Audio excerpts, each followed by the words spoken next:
continuidade hoje em sociologia. Hoje a gente vai conversar, né, hoje dia 29, vamos conversar sobre Max Weber, que é um dos fundadores aí também da sociologia, um nome importante para nós. Eu só abrir o arquivo aqui para mim.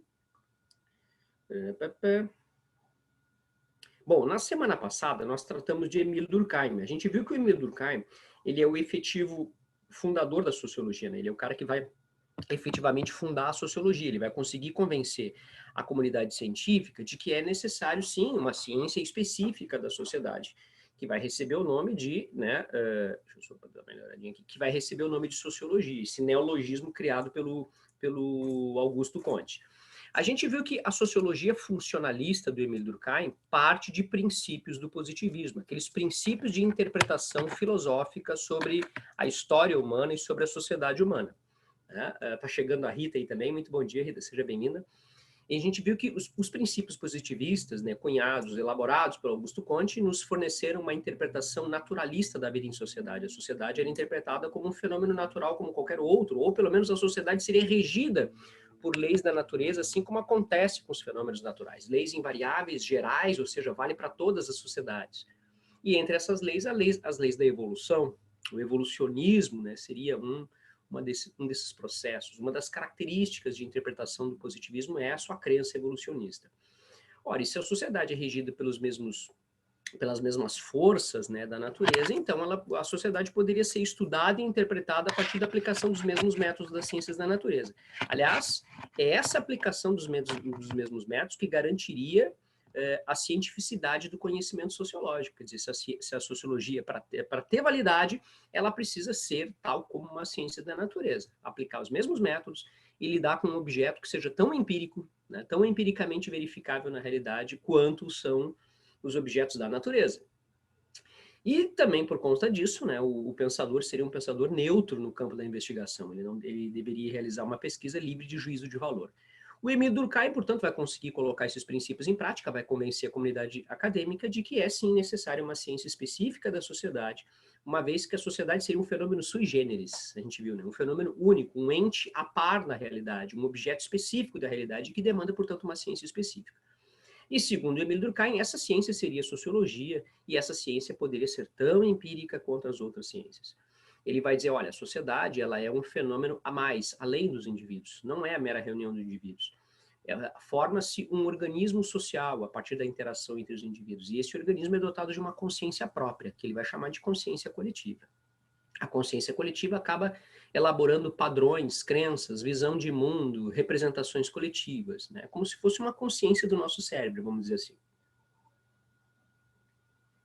Bom, como pensador conservador, ele vai, assim como Augusto Comte, explicar a crise do século XIX como um problema de anomia, um problema de ausência de norma moral. As instituições estariam funcionando mal. Lembra? Funcionalismo. Então, ele está interpretando a sociedade tal como um organismo composto por estruturas que a gente chamaria de órgãos, mas que na sociedade nós chamamos de instituições. Essas funções têm por objetivo a manutenção do organismo social, a sua reprodução. Então, como pensador conservador, o foco dele é a reprodução da ordem social. Qual deveria ser, portanto, o objeto da sociologia? Aquilo que a sociologia deveria investigar para conseguir compreender o organismo social. Ele vai dizer os fatos sociais. Os fatos sociais são todos os padrões de comportamento. A Adriana Lima também está chegando aí. Muito bom dia, Adriana. Seja bem-vinda. Os padrões de comportamento, todas as maneiras de agir, mas também de ser, pensar e sentir, que não nascem conosco e que nós internalizamos no processo de socialização. Então veja que para o Emile Durkheim, o coletivo tem uma ascendência em relação ao indivíduo. Quando o indivíduo nasce, as estruturas sociais já estão prontas e ele internaliza essas estruturas a partir da educação, da socialização. O Emile Durkheim vai dizer que os fatos sociais, eles se apresentam como uma realidade exterior aos indivíduos. É, portanto, um fato objetivo, porque está fora de nós. E como fato objetivo pode ser, portanto, observado, descrito, medido, quantificado, enfim, receber o mesmo tratamento empírico que as ciências da natureza dão para os seus objetos de investigação. Aliás, na sua obra mais famosa, As Regras do Método Sociológico, ele vai dizer que o cientista deve tratar os fatos sociais como coisas. O que significa dizer isso? Dar o mesmo tratamento empírico. Então, os fatos sociais têm como características principais serem exteriores ao sujeito, serem coercitivos, ou seja, o grupo gera pressões, constrangimentos para que o indivíduo se adeque aos padrões de comportamento, e são também marcados pela generalidade, ninguém escapa.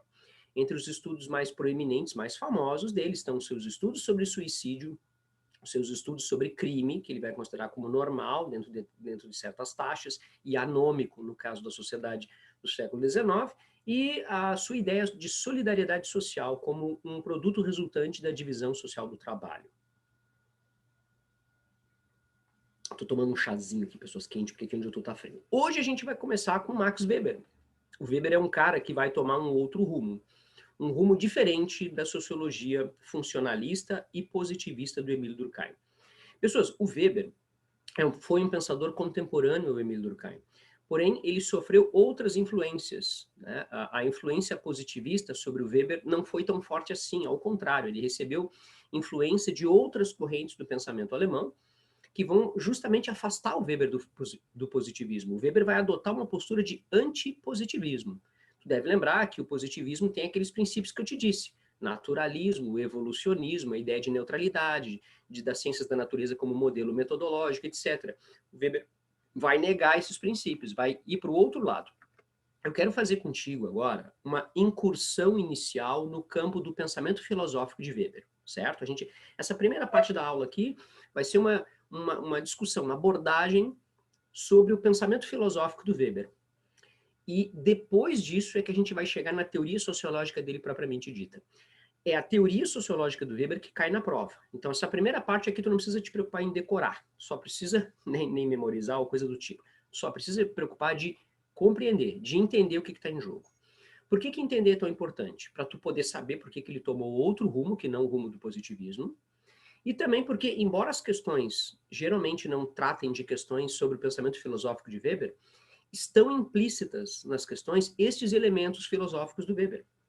Então, veja, se tu não sabe por que ele tomou um rumo contrário, diferente do positivismo, melhor dizendo, né? Se ele tomou um rumo diferente, é possível que tu seja seduzido por uma alternativa errada, né? Por um distrator, como nós chamamos numa questão. Então, eu acho que é interessante a gente saber por que aquele autor chegou naquele caminho ali epistemológico, ou seja, por que ele tomou aquele caminho na produção do seu conhecimento, certo?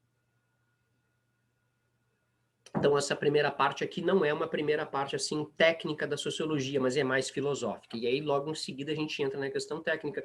Então, vou começar aqui a compartilhar uma tela. Isso significa que é possível que eu não ouça vocês, né? Caso vocês façam... caso vocês... não ouça, não, que eu não consiga ler os comentários de vocês, caso vocês resolvam escrever aí no campo dos comentários, certo, pessoas? Então tá, deixa eu só dar uma ajeitadinha aqui. Tá, beleza? Vamos nessa, então. Vou compartilhar essa tela. Então, peço a gentileza que, se tiverem perguntas, né, façam por áudio, sintam-se à vontade, abram o áudio a qualquer momento.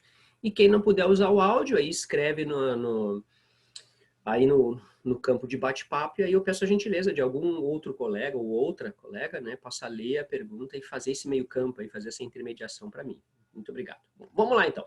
Então, hoje, sociologia clássica é a parte 3. Onde é que a gente vai encontrar a parte 3 de sociologia? Onde é que a gente vai encontrar as aulas sobre Weber? Né? Desconsiderem aquela cara ali, que foi um acidente de percurso embaixo do Conecta. O que é as aulas? É que a gente se vê tão pouco que é interessante, né? Quando vocês reverem o material, saber, esse retardado aqui que me dá aula. Então, olha só, capítulos 5 e 6 é onde a gente encontra aí no teu material, certo? Claro que a gente ainda vai voltar a falar do Weber, a gente ainda vai voltar a falar, né, desses caras, assim, né? Eu não pretendo, neste nosso encontro agora, virtual, dar conta de rigorosamente todo o pensamento weberiano. Algumas coisas vão ficar para mais adiante, não se preocupem, é assim mesmo o processo. Então, o bonitão aí, o Max Weber, é esse aí. Então, esse cara é contemporâneo ao Emile Durkheim. Ele nasce mais ou menos na mesma época e morre mais ou menos na mesma época que o Emile Durkheim, né? Eles têm aí alguns anos de diferença, mas é bem pouco. Ele vai tomar uma postura em sentido contrário do positivismo, o que levou Weber a desenvolver uma sociologia que não se orientasse pelos princípios do positivismo. Bom, vamos começar então. Ele vai sofrer basicamente a influência de duas correntes de pensamento: o historicismo alemão e o neocantismo. Vamos começar pelo historicismo. Aliás, essa influência ela é tão próxima que ela pode ser chamada de historicismo neocantista ou neocantismo historicista. Tamanho a proximidade das influências. Mas vamos lá, vamos começar pelo historicismo. Pessoas, o historicismo foi uma corrente de pensamento que propunha uma nova ideia de ciência social. e uma ideia contrária do positivismo, negar né, os princípios do positivismo. O historicismo alemão vai afirmar o seguinte: em primeiro lugar, todo fenômeno social dos seres humanos não é produto da natureza, não é resultado da ação de forças naturais que determinariam esses fenômenos, como que é o positivismo. Não, todo fenômeno social, na verdade, é histórico. O que significa dizer que todo fenômeno social é histórico? Significa dizer que todo fenômeno social é obra humana. São seres humanos que fazem a história. Todo fenômeno social tem, portanto, historicidade. Não é algo natural, é produto histórico, é produto da ação humana. E como tal, se tem historicidade, é transitório. Se uma coisa é transitória, se uma coisa, portanto, não é eterna, significa que aquela ideia de leis gerais e universais que são imóveis, fixas, como, por exemplo, as leis da evolução, fases evolutivas pré-determinadas pela natureza, fixas, isso não existe. Aquela ideia de história unilinear, que vai passar pelas mesmas etapas evolutivas, como queria Comte, né, a lei dos 3 estados, isso não existe. Esta pré-determinação não existe. Todo fenômeno social é histórico e, por consequência, transitório, está sempre sujeito a mudanças. Ora, por conta disso, se todo fenômeno social é histórico, significa dizer que os fenômenos sociais históricos são qualitativamente diferentes dos fenômenos naturais. Os fenômenos naturais se orientam, aí sim, por leis fixas, imóveis, invariáveis. O comportamento do átomo será sempre o mesmo comportamento, porque as leis que regem o comportamento do átomo são fixas, são invariáveis, são universais.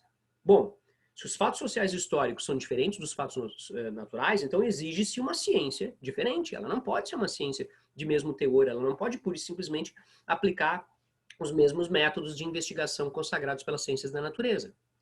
Uma coisa muito importante, né? Os fatos naturais, eles não são dotados de subjetividade.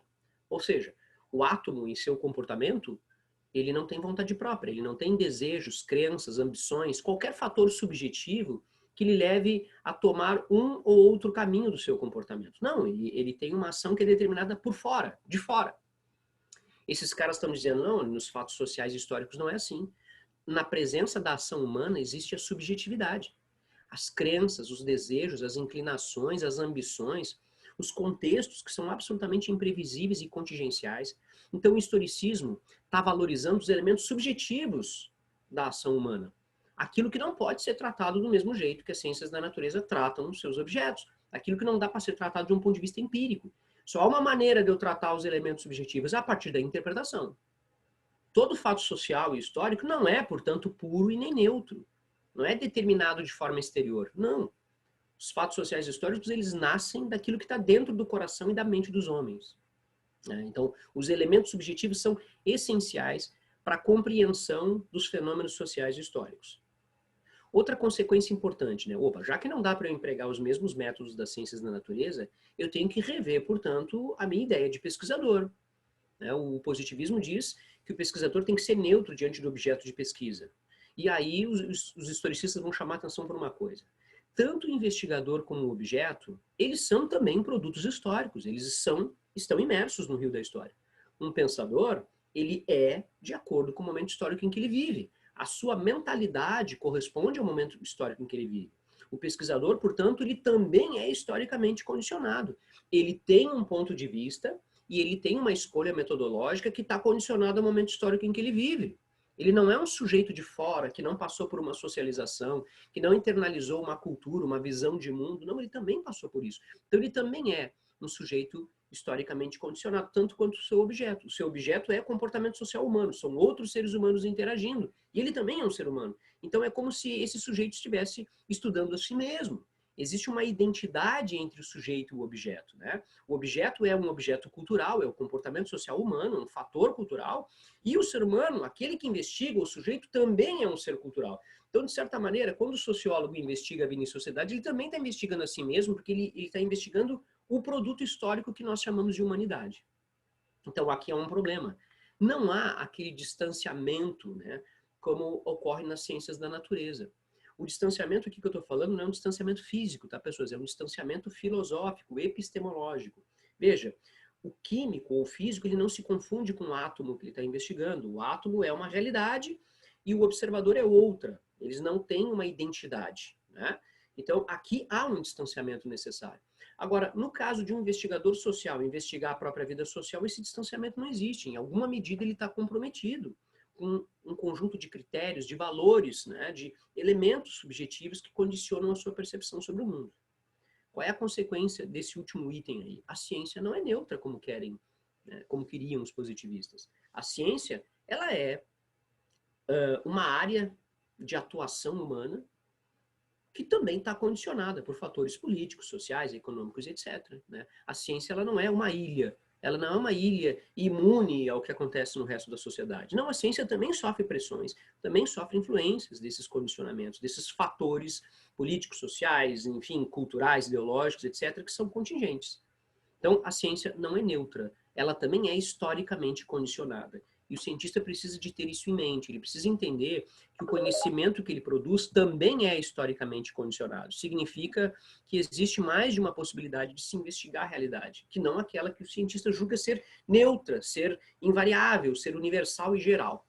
Então, tu já tem aí um rompimento muito importante com os princípios do positivismo. E o neocantismo, o que vai dizer para nós? O neocantismo aí na figura de um filósofo alemão, Heinrich Rickert.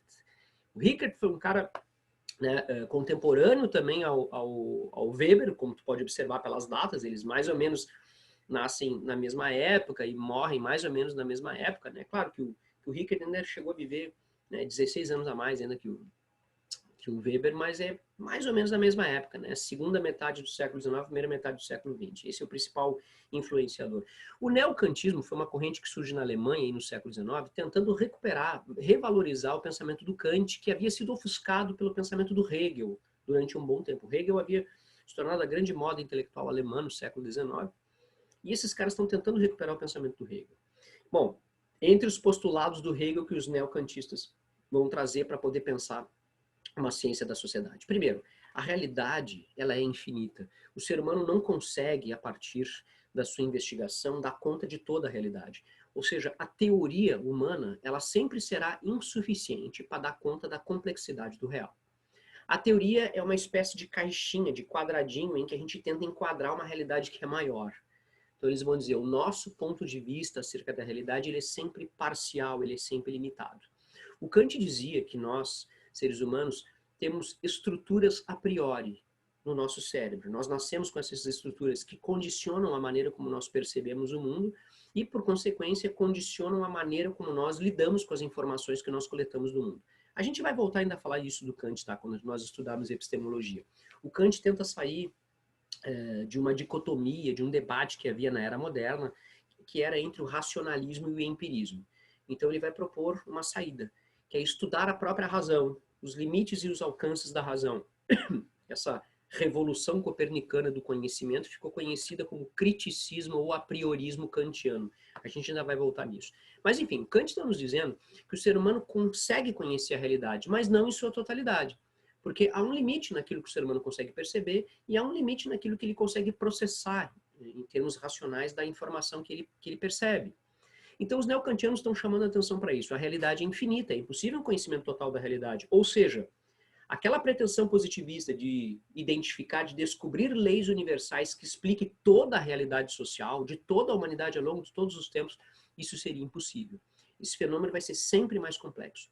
Isso não quer dizer que o ser humano não possa ter a pretensão de conhecer a totalidade da realidade. A pretensão pode existir, mas não pode achar-se que é assim pura e simplesmente possível. Ele tem que ter ciência de que o seu conhecimento é sempre parcial, vai ser sempre mais pobre quando comparada com a complexidade do real. Outra linha importante, cada fato social, histórico, cultural é único. É quase uma decorrência do primeiro elemento, né? Então aquela ideia de leis universais não serve. Não pode haver uma lei geral que explique toda a sociedade como a lei do evolucionismo, portanto. A interpretação naturalista vai ser rejeitada. Haverá também uma rejeição à ideia de que basta aplicar os mesmos métodos das ciências da natureza que a gente vai conseguir compreender o comportamento social humano. Não dá. Os fenômenos naturais, eles são invariáveis, eles são sempre os mesmos porque as leis da natureza são fixas, mas o comportamento social humano não é sempre o mesmo. Ele conta com o elemento da subjetividade. de tal modo que os valores, as crenças, esses elementos subjetivos precisam ser levados em conta, inclusive os elementos subjetivos que condicionam a pesquisa. O cientista também é condicionado, portanto não há neutralidade, a ciência também é condicionada. E a ciência precisa ter isso em mente, sob pena de cair na ilusão de que ela está produzindo um conhecimento absolutamente objetivo, geral da realidade. Bom, esses caras vão dizer, assim como o historicismo, que as ciências naturais e históricas são diferentes porque há a presença dos valores, ou seja, da subjetividade humana. Os valores são aqueles elementos subjetivos que vão orientar a pesquisa científica, que vão orientar a ciência em escolher o que é ou não importante para aquela sociedade. Observa, por que a ciência não investiga tudo? Por que ela escolhe estudar a doença X e não a doença Y, por exemplo? Falando no caso de farmacologia e da medicina. Por que escolher a doença X e não a Y? Existe algum critério de escolha, e esse critério de escolha ele é historicamente condicionado, ele é variável, ele é produto dos valores. O valor é um julgamento, né? Um juízo de valor. Eu vou escolher o que é bom, o que é ruim, o que é necessário, o que é desnecessário. Isso é um critério subjetivo. Então, né, os neocantistas estão chamando a atenção de que os valores e a visão de mundo são produtos históricos e vão orientar a escolha do cientista. Há, portanto, no cientista a produção de um critério de seletividade. O Weber está nos dizendo isso, portanto, o Weber vai chegar à conclusão de que sim, os valores desempenham um papel importante, esse elemento subjetivo dos valores desempenha um papel importante na atividade científica, porque é a partir dos valores do cientista que os objetos serão escolhidos. Então veja que interessante, até aqui o Weber tem uma postura antipositivista, mas no finalzinho ele dá uma escorregada no positivismo. Pessoas, porque quando ele é convocado a explicar, então, como que ele poderia explicar, desculpem com a redundância, né? Como ele poderia explicar as conclusões da pesquisa dele? Ele vai dizer, bom, as minhas respostas são neutras.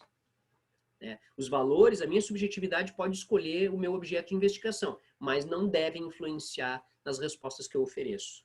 Depois que eu coleto os dados, aí sim, o tratamento dos dados tem que ser neutro, o cientista tem que ter uma postura de autocontrole científico. No final das contas, portanto, o Weber acaba escorregando na ideia de que é sim possível uma ciência social livre de juízo de valor, um conhecimento puramente neutro. Ele dá uma escorregada positivista no final.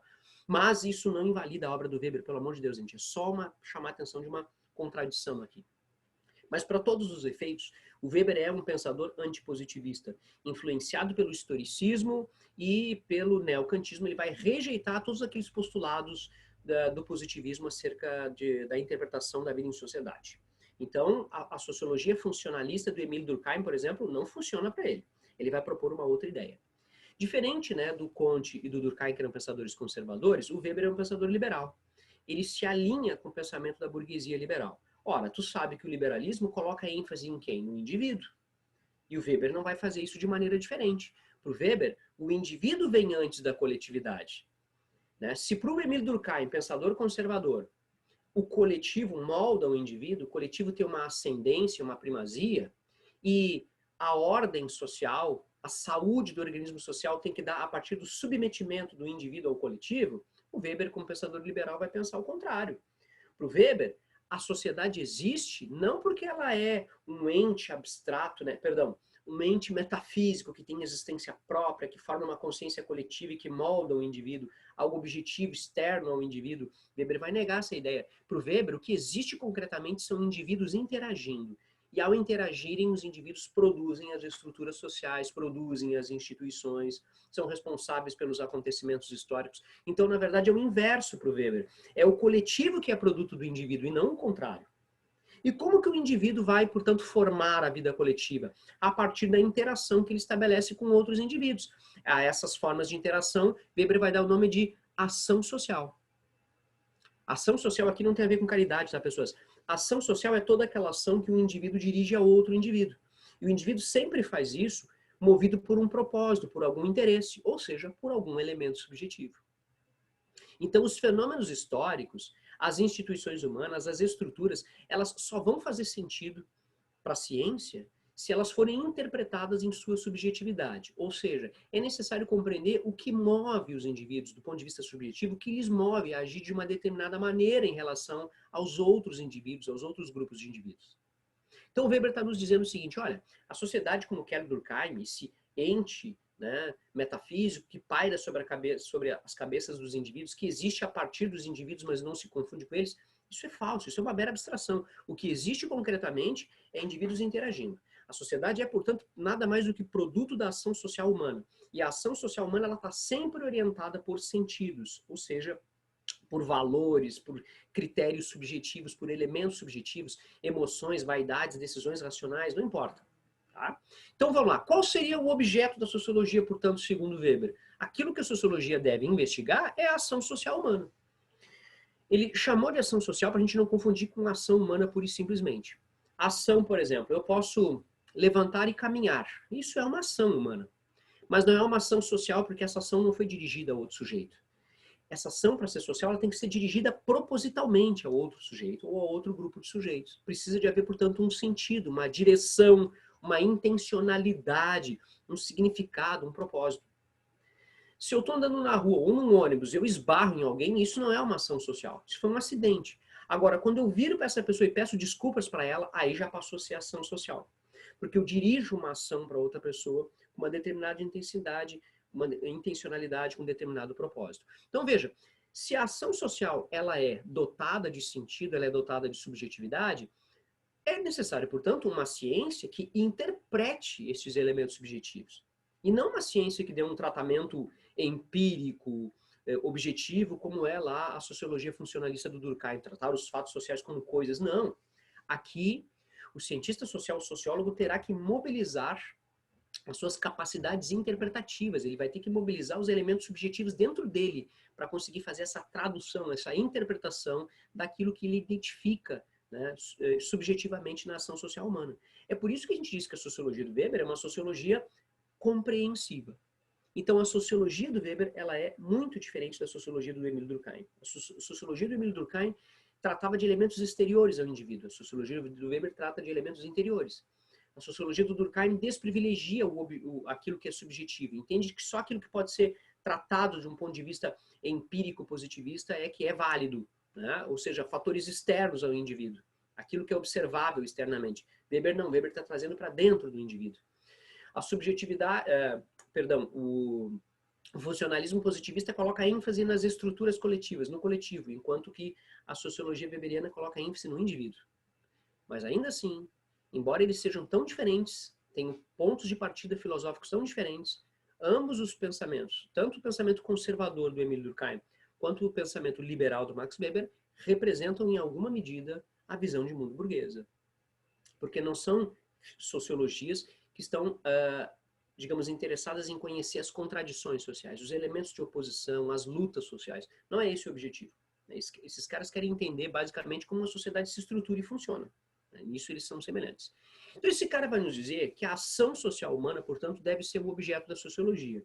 E para ajudar nesse processo de pesquisa, Weber construiu um modelo teórico de quais seriam as ações sociais mais comuns. Ou seja, os sentidos típicos observados na ação social humana, pelo menos na ação social da sociedade contemporânea, né, da sociedade moderna. Os tipos básicos de ação social. Isso é apenas um modelo teórico, tá, pessoas? E a gente vai ver por que esse modelo teórico é tão importante para o Weber. Weber vai dizer que a ação social ela varia segundo o nível de racionalidade dela. O primeiro tipo de ação social que a gente tem é a ação social afetiva. É aquela que não é resultante de um exame racional da realidade. É aquela cujo o propósito, a direção que a ação social toma, ela é motivada por elementos como as emoções, como a passionalidade, os sentimentos. Uma ação como essa, ela é muito mais difícil de ser prevista e de ser compreendida, né? Raiva, ira, ódio, admiração, amor intenso, sei lá, coisas do tipo. A segunda forma de ação para ele, que também não é racional, é a ação social tradicional. É aquela cuja motivação são os costumes, são os hábitos culturais. A gente age não a partir de uma reflexão racional, mas porque a gente se submete a determinado costume, né? Tu chega num lugar, encontra uma pessoa mais velha, tu cumprimenta ela, faz um tipo de reverência que tu não pensou racionalmente para fazer aquilo. Tu agiu de acordo com o costume. Muita gente chega, principalmente do pessoal do interior, né? Quando encontra o seu avô, a sua avó, benção, avô, esse tipo de comportamento, certo? Ou ainda, né? Uma família que nem religiosa é, mas que leva os seus filhos para batizar na igreja, porque isso é um evento social. Não se trata de uma reflexão racional, né? Mas a ação é motivada, neste caso, por um hábito, né? Por um costume da tradição. Depois começam a surgir as ações sociais que ele vai chamar de racionais propriamente ditas, que resultam de um exame racional da situação. A primeira seria ação racional com relação a valores. Veja que neste tipo de ação social, que é racional, o sujeito ele mobiliza a sua racionalidade para pensar naquilo que ele vai fazer e ele interage de forma racional com outros indivíduos. Mas o objetivo visado não é um objetivo racional, é um objetivo relativo a valores. Por exemplo, digamos que entre os meus valores estejam valores religiosos. E eu entendo que a caridade é algo muito importante para a humanidade, porque a caridade vai trazer a paz, vai agradar a Deus, enfim, né? Eu tenho uma visão religiosa sobre caridade. Eu vou lá e ajo de maneira racional com os meus semelhantes. Vou lá e planejo fazer um sopão, por exemplo, eu me organizo racionalmente, defino o que cada um vai fazer, a gente faz uma divisão social de tarefas, etc., para poder atingir o objetivo de fazer o sopão e atingir esses valores, que são valores nada mais do que religiosos, né? São importantes para aquele indivíduo, mas não se tratam de valores racionais. E, por fim, a ação social mais racional de todas, que é aquela que tanto os meios empregados são racionais, elas são resultantes de uma reflexão racional, quando o objetivo também é racional. O objetivo também é resultante de uma reflexão racional. Tu tem, portanto, aí a presença de uma finalidade pragmática. Exemplo, um comerciante. Quando um comerciante dirige a sua ação para um cliente, ele mobiliza critérios racionais, ele oferece um contrato de compra e venda. Neste caso, compra e venda de uma mercadoria, de um bem, de um serviço, não importa. Mas ele está oferecendo um instrumento, uma relação racional. E o objetivo dele também é racional. A finalidade dele é aumentar o seu capital, é ter lucro. Os cientistas também se relacionam assim, né? A partir de ações racionais com relação a fins. Eles vão mobilizar recursos racionais para se relacionar entre si com um objetivo racional, ampliar o conhecimento científico. Então veja que tu tem aqui um modelo teórico de quais seriam as ações sociais típicas das sociedades contemporâneas. Ora, se é um modelo teórico, significa que para o Weber, entre os seus métodos de investigação, a construção de modelos teóricos que estão apenas na cabeça do pesquisador é uma ferramenta importante de investigação. É uma ferramenta que nós chamamos de heurística, que ajuda a investigar a realidade. Portanto, uma das principais características do método de investigação do Max Weber será a construção de tipos ideais, também chamado de método das tipologias. Os tipos ideais, como tu viu ali na ação social, são modelos. São modelos comparativos, modelos aproximativos em relação àquilo que acontece concretamente. Ou seja, o sociólogo ele vai lá e tem um primeiro contato com os fenômenos sociais e a partir daqueles traços que ele observa, ele vai exagerar ou acentuar determinados traços e criar um modelo geral. Com este perfil, com esse modelo criado, ele vai poder fazer análises mais abrangentes, vai permitir fazer análises mais abrangentes. Vamos fazer um exemplo bem grotesco assim. Imagina a seguinte situação. Digamos que o Weber quisesse entender quem são as pessoas que estudam no Conecta. Aí ele vai lá e vai investigar alunos e alunas, vai trocar uma ideia, vai levantar informações sobre idade, sexo, orientação sexual, gênero, família, classe social, etc.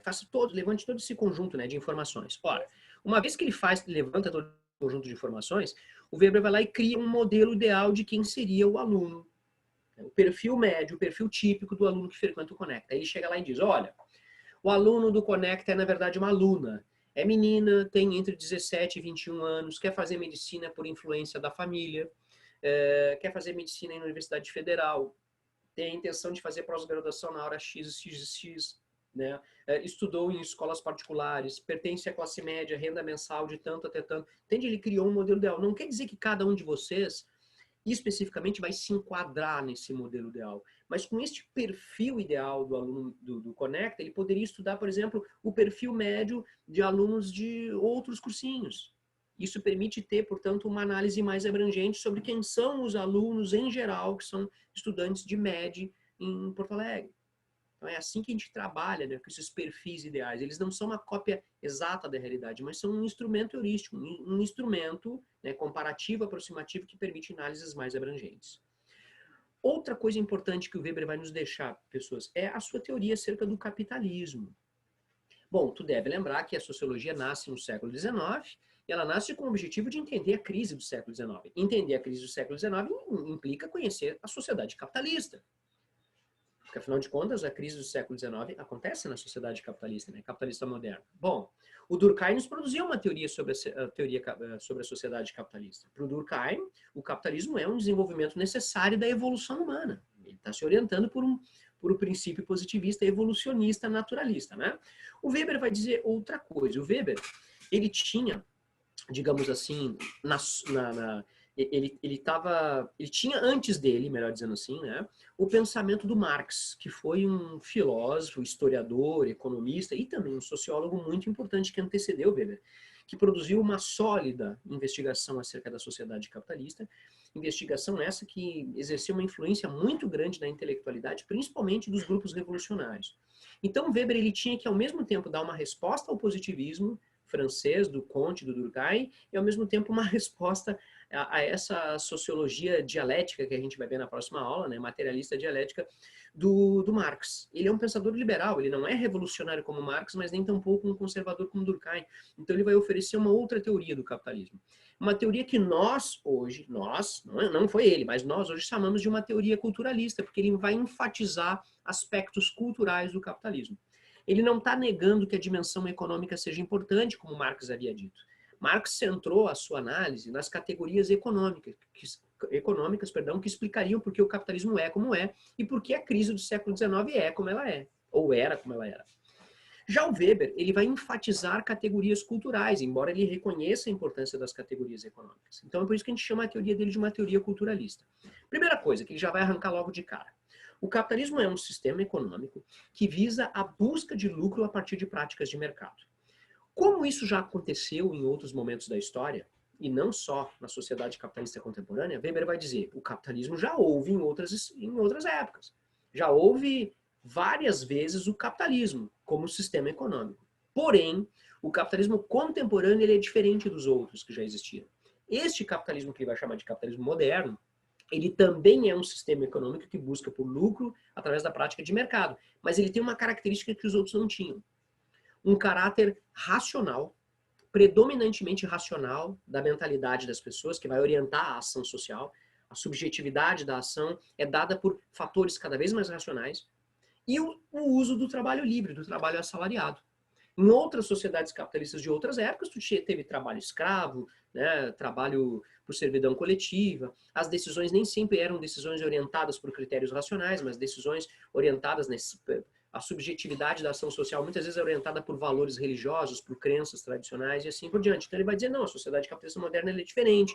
Ela é marcada por um espírito diferente. Espírito aqui entenda por mentalidade. Ele vai dizer, a sociedade capitalista ela é marcada por uma extrema racionalidade das condutas. De tal modo que aquela busca por lucro que acontece no sistema econômico capitalista em geral, ela é uma busca sistemática, ou seja, organizada, planejada, detalhada, metódica. Faz uso de uma contabilidade racional e científica.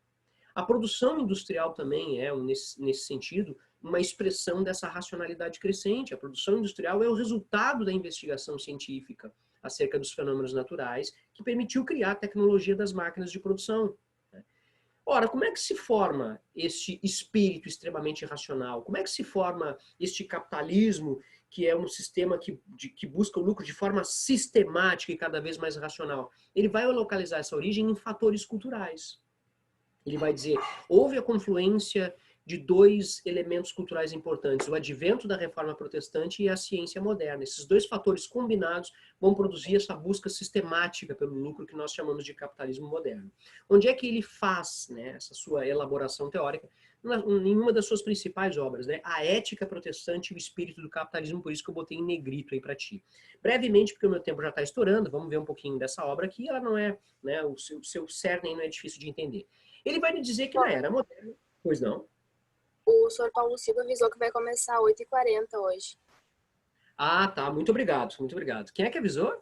Tainá? Isso. Ah, muito obrigado, Tainá, pela gentileza. Então tá.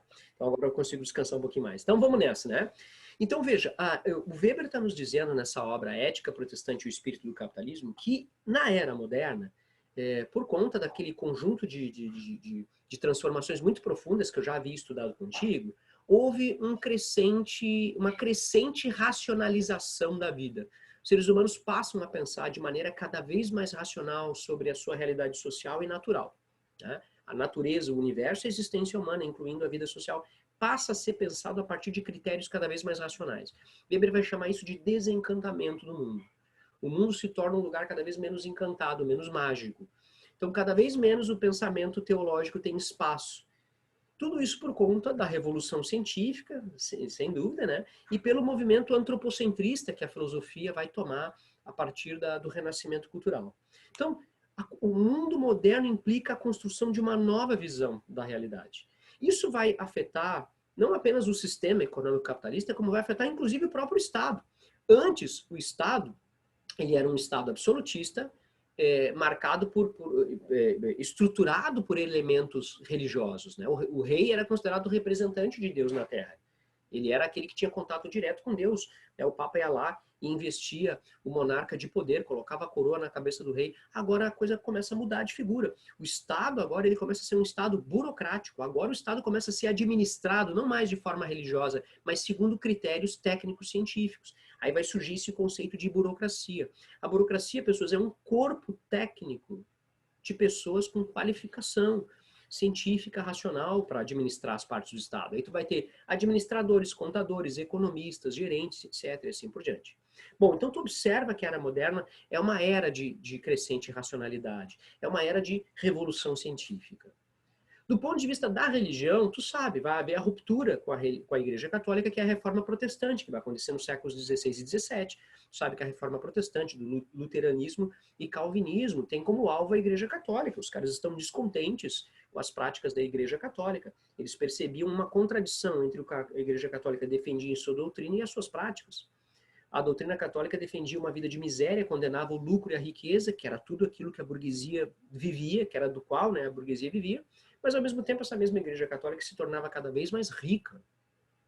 Então, os protestantes não deixam de ser, de certa forma, segundo o Max Weber, propositores de uma nova interpretação do cristianismo, só que agora à luz dos valores da visão de mundo burguesa.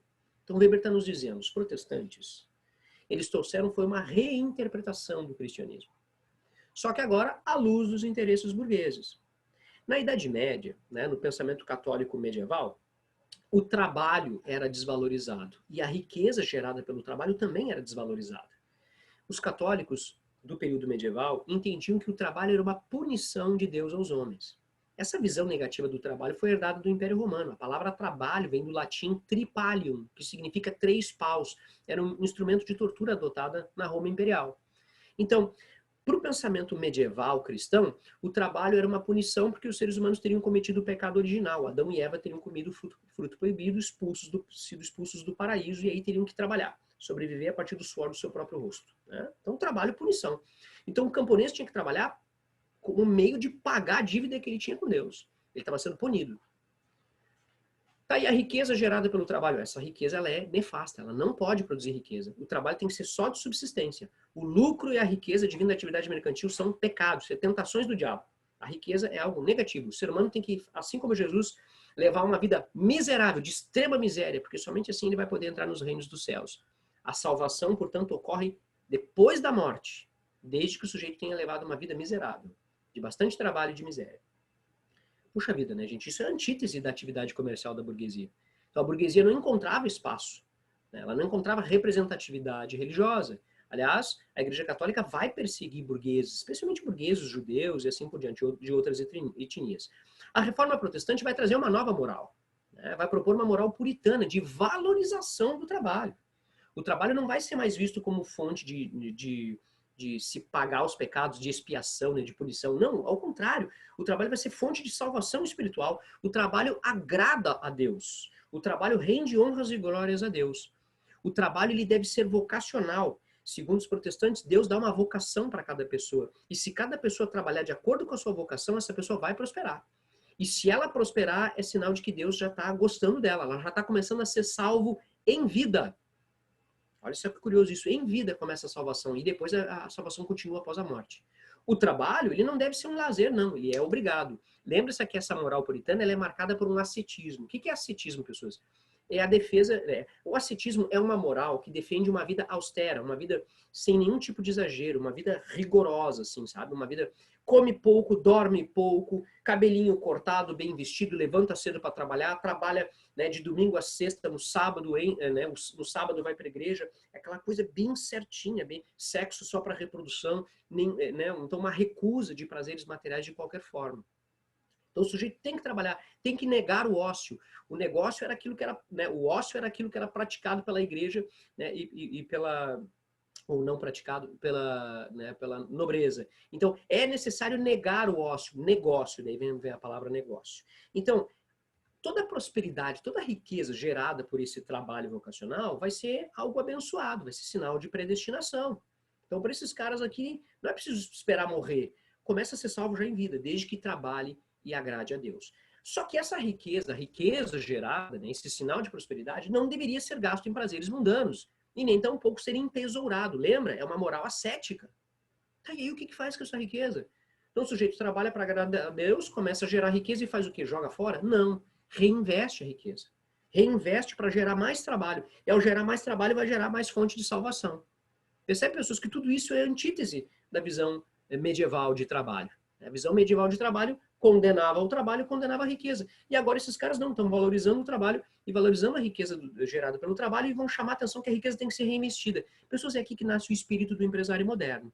A ideia de que o trabalho é a salvação para a sociedade e a riqueza gerada pelo trabalho tem que ser reinvestida no negócio para que o capital aumente cada vez mais. Combina isso com o avanço da racionalidade científica e a gente passa a ter, portanto, esse espírito do capitalismo que é uma busca sistemática pelo lucro, um espírito marcado pela extrema racionalidade das condutas.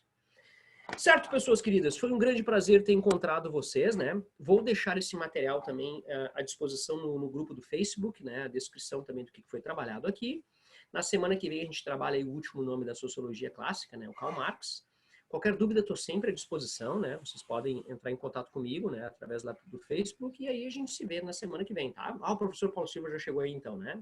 Vocês é que tinham... Professor Paulo Silva, me disseram que o senhor vinha, né, às 8h40, por isso que eu não quis deixar eles sozinhos para eles não fazerem arte.